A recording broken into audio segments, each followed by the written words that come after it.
We have been misreading a major law of physics for 300 years.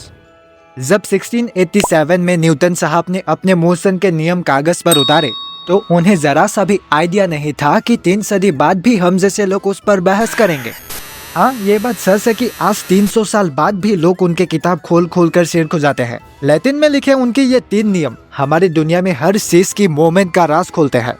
अब इतने सालों में इनके कितने ही ट्रांसलेशन हुए, कितने ही सरसाई हुए और न जाने कितने झगड़ा भी हुए, लेकिन एक प्रोफेसर ने कसम खा रखी है कि हमें ये सब सही से समझ में आना तो चाहिए, क्योंकि शायद हम 300 साल से ही न्यूटन के पहले नियम को गलत समझ रहे हैं।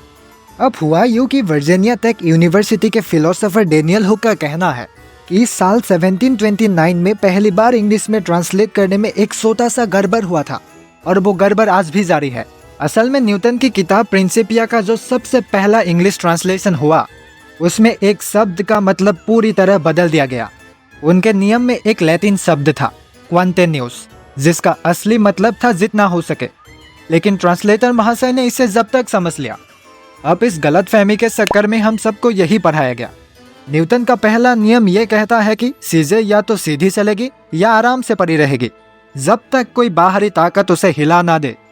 लेकिन असली माजरा तो यह है कि न्यूटन ने शायद ये कहना चाहा था कि चीजें तब तक सीधी चलेगी जब तक वो जितना हो सके सीधी चल सकती है, यानी उनकी स्थिति पर लगातार बाहरी ताकतें असर डाल रही होती है और हर बार उन्हें बदल रही होती है। तो जी, ये मामूली से ट्रांसलेशन की वजह से हुक ने सबका दिमाग घुमा रखा है, लेकिन हुक साहब के लिए ये फर्क सोता नहीं है, क्योंकि ये सब कुछ बदल देता है। उनका कहना है कि पहले हमें ये सिखाया गया कि अगर किसी चीज पर कोई बाहरी ताकत ना लगे तो वो अपने मूवमेंट को बनाए रखेगी, यानी सीधी चलती रहेगी या आराम से पड़ी रहेगी। लेकिन अब नए तरीके से समझा जाए तो न्यूटन असल में ये कह रहे थे कि किसी भी चीज की मोमेंटम को हर बदलाव, चाहे वो हल्का सा झटका हो, डगमगाहट हो, टेढ़ा मेढ़ा रास्ता हो या स्पीड बढ़ाना, सब कुछ बाहरी ताकतों की वजह से होता है। बस इस भुले हुए वर्ड को सही जगह पर रख दो तो न्यूटन के इस फिजिक्स के फंदे को इसकी असली रौनक मिल जाती है। ऐसा हुक साहब अपने ब्लॉग में बड़ी शान से लिखते हैं और ये सब 2022 के रिसर्च पेपर में भी साफ दिया गया, पर यह सुधार किसी को खास समझ में नहीं आया। 300 साल से जो सबके दिमाग में बैठा है उसे बदलना आसान कहा। कुछ लोगों को हुक साहब का ये नया मतलब बड़ा ही अजीब और बहुत आगे की सोच लगता है, लेकिन कुछ और लोगों को लगता है कि ये इतनी सीधी सी बात है कि बहस करने लायक भी नहीं है। आम जनता को ये सब शब्दों का झोल ही लगता है और खुद हुक साहब भी मानते हैं कि इससे फिजिक्स की दुनिया में कोई भूकंप नहीं आने वाला। लेकिन न्यूटन के असल इरादों में झांकने से ये तो साफ हो जाता है कि वो उस समय क्या सोच रहे थे। लेकिन सच ये भी है कि न्यूटन के इस नियम पर लोगों ने कितना कागज और स्याही खराब कर दी है।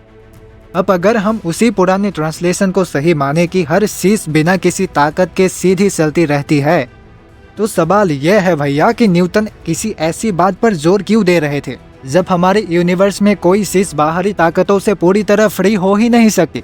ग्रेविटी और फ्रिक्शन ने आज तक किसी को सोरा कहा है। न्यूटन ने 3 एग्जाम्पल्स भी दिए ताकि सब समझ में आए, और सबसे इंटरेस्टिंग एग्जाम्पल तो एक घूमती हुई लट्टू का था। ये लट्टू आखिर में रुक ही जाता है क्योंकि हवा के फ्रिक्शन से उसकी स्पीड घटती जाती है।